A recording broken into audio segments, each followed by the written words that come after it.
What are the options for treatment of inguinal hernia or the groin hernia? क्या क्या type of surgeries है? अगर हम देखा जाए तो usually there are 3 types of surgeries जो हम रेगुलरली कहते हैं.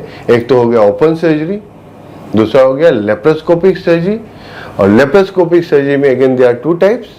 One is total endoscopic repair, that is total extraperitoneal repair. Another is TAPP और ट्रांस एब्डोमिनल प्रीपेरिटोनियल रिपेयर. तो 3 विकल्प क्या क्या है जो मेजरली डन होते हैं इंग्विनल हर्निया के लिए. एक तो ओपन रिपेयर, दूसरा है TEP और टोटल एक्स्ट्रापेरिटोनियल रिपेयर, और तीसरा है ट्रांस एब्डोमिनल प्रीपेरिटोनियल रिपेयर और TAPP रिपेयर. अब इनमें कौन सा सबसे बेस्ट है?